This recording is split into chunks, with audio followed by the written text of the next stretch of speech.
Assalamualaikum warahmatullahi wabarakatuh. Perkenalkan, saya Yuni Wahyuni dari Prodi PGSD semester 2 Universitas Bandung. Hari ini saya akan menjelaskan beberapa presentasi mengenai filsafat ilmu. Baiklah, saya akan mencoba mempresentasikannya.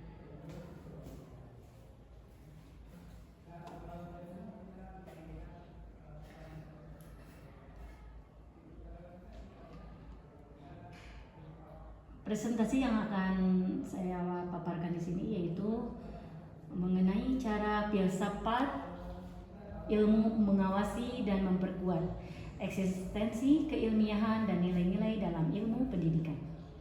Yang pertama, mengawasi dan memperkuat eksistensi keilmiahan ilmu pendidikan. Eksistensi keilmiahan merupakan status pendidikan sebagai ilmu pengetahuan yang sah, memiliki metode yang benar dan dapat dipertanggungjawabkan kebenarannya.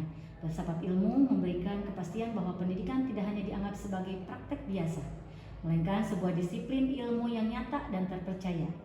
Dengan cara sebagai berikut, yaitu pertama, menetapkan hakikat dan objek ilmu kependidikan.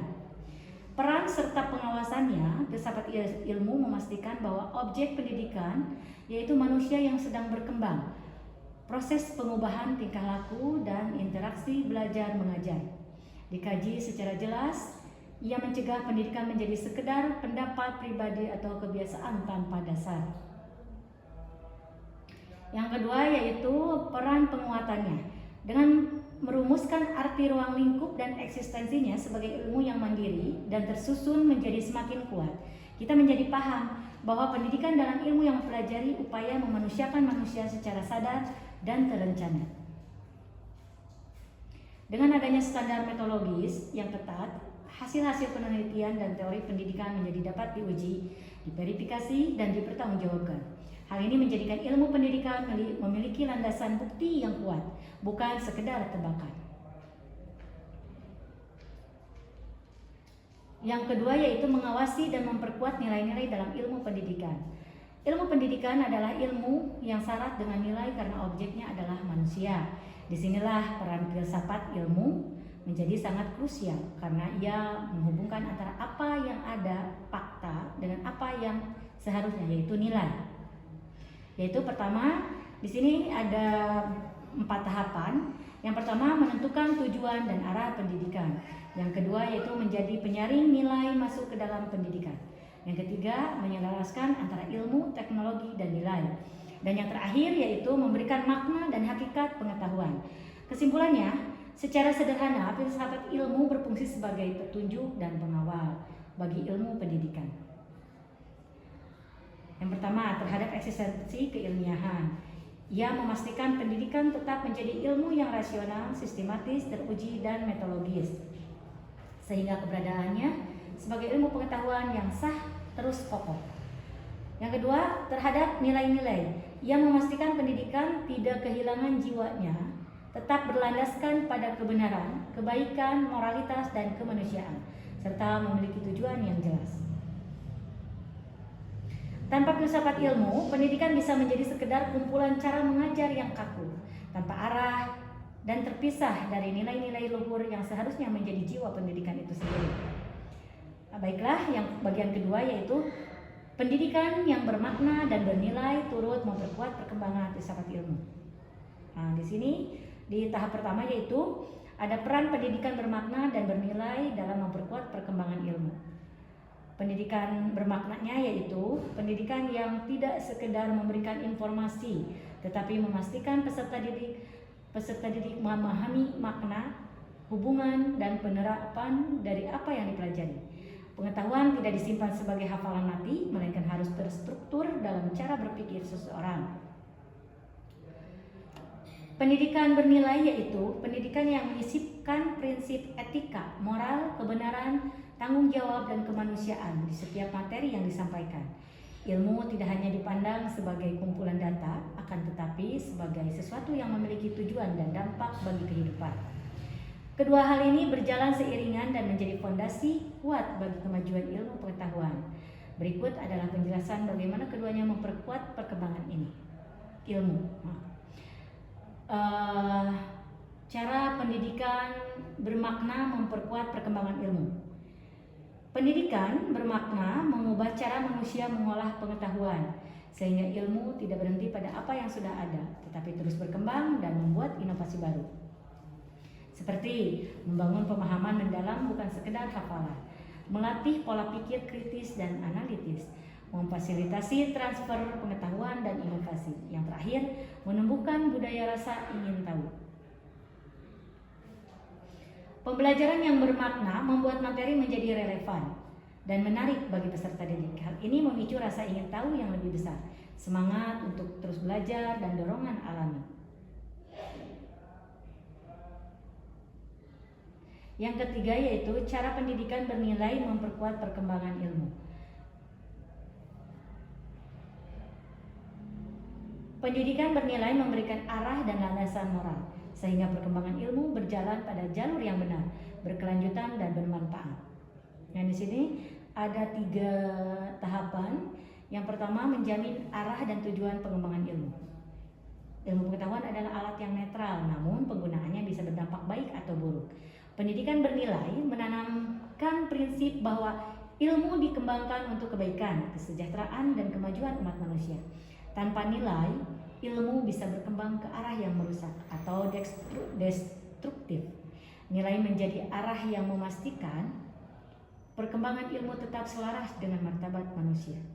Yang berikutnya yaitu membangun kejujuran ilmiah. Kemajuan ilmu sangat bergantung kepada kepercayaan dan kebenaran data. Pendidikan yang menanamkan nilai kejujuran, objektivitas, dan tanggung jawab akan melahirkan ilmuwan atau pelaku ilmu yang berintegritas.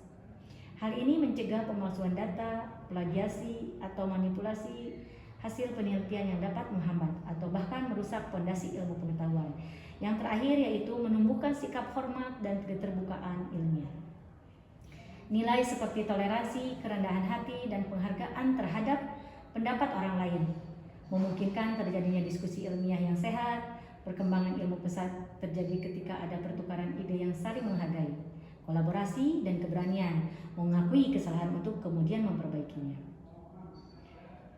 Keduanya ini saling menguatkan. Ilmu yang berkembang dengan pemahaman yang mendalam dan dilandasi nilai yang luhur akan menghasilkan peradaban yang maju, beradab, dan berkelanjutan. Sebaiknya, pendidikan yang hanya berfokus pada isi tanpa makna akan melahirkan orang yang pintar namun tidak mampu mengembangkan ilmu. Dan pendidikan yang hanya berisi ilmu tanpa nilai beresiko melahirkan pengetahuan yang berbahaya bagi kehidupan. Yang ketiga yaitu penjelasan tentang filsafat dikatakan sebagai sebagai pisau analisis.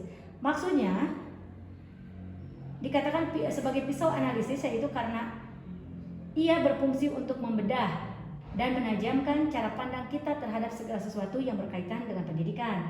Ia mengubah persoalan yang rumit menjadi lebih jelas, pemikiran yang kabur menjadi terang, dan tindakan yang semaunya menjadi bertanggung jawab. Tanpa filsafat, pendidikan ibarat seorang berjalan di dalam kegelapan tanpa petunjuk, cahaya, dan pisau untuk membuka jalan. Filsafat juga sering dikatakan atau disebut juga sebagai pisau analisis atau alat bedah utama dalam memahami persoalan. Persoalan pendidikan karena sifat filsafat itu sendiri kritis, mendasar, dan logis, atau menyelami sampai ke akar masalah. Pendidikan pada dasarnya bukan sekedar proses mengajar dan belajar, melainkan kegiatan yang syarat dengan nilai, tujuan, dan pandangan hidup. Oleh karena itu, persoalan-persoalannya tidak bisa diselesaikan hanya dengan cara instan, melainkan perlu dikupas menggunakan pendekatan filsafat. Berikut ini adalah alasan-alasan mendasar mengapa filsafat berperan sebagai pisau analisis tersebut. Pertama, filsafat menggali masalah sampai ke akarnya. Contoh, jika ada masalah siswa yang malas belajar, pendekatan biasa mungkin hanya menyalahkan siswa atau kurikulum. Namun dengan ilmu analisis filsafat, kita akan bertanya lebih dalam, apakah hakikat belajar? Apa tujuan pendidikan yang sebenarnya? Apakah metode yang digunakan sudah sesuaikah dengan hakikat anak didik? Kemudian, filsafat membedah persoalan hingga sampai pada prinsip-prinsip dasar, sehingga solusi yang dihasilkan tidak hanya mengobati gejala, tetapi menyembuhkan sumber masalahnya. Yang kedua, filsafat menggunakan cara berpikir kritis dan rasional. Ciri utama filsafat adalah sikap meragukan, mempertanyakan, dan memuji segala sesuatu yang dianggap benar dalam pendidikan, banyak anggapan, kebiasaan, atau aturan yang berjalan. Hal ini sangatlah penting agar pendidikan tidak terjebak dalam tradisi yang kolot, metode yang salah, atau tujuan yang menyesatkan. Segala sesuatu dalam pendidikan harus bisa dipertanggungjawabkan secara akal sehat dan logika. Filsafat menjelaskan makna dan hakikat konsep pendidikan. Banyak istilah dalam pendidikan yang sering digunakan namun maknanya kabur, berbeda-beda atau disalahartikan. Filsafat berfungsi menajamkan pengertian konsepsi. Filsafat membedakan makna dari kata-kata kunci seperti apa itu pendidikan, apa itu manusia, atau apakah itu ilmu, apa itu nilai, atau apakah itu keadilan sosial. Yang terakhir, filsafat menjadi dasar penentuan tujuan dan nilai. Pendidikan adalah kegiatan yang bertujuan dan bernilai. Pertanyaan terbesar dalam pendidikan bukanlah bagaimana caranya mengajar, melainkan untuk apa pendidikan dilakukan dan nilai apa yang ingin dibentuk. Yang terakhir adalah beberapa contoh konkret penerapan filsafat ilmu dalam dunia pendidikan. Dibagi ke dalam 3 ruang lingkup, yaitu 1. Kebijakan pendidikan, yang kedua penyusunan kurikulum dan proses pembelajaran. Yang pertama adalah, saya akan mencoba menjelaskannya, penerapan dalam kebijaksanaan dalam kebijakan pendidikan. Kebijakan pendidikan disusun berdasarkan pandangan filsafat tentang tujuan pendidikan, hakikat manusia, dan fungsi ilmu bagi masyarakat.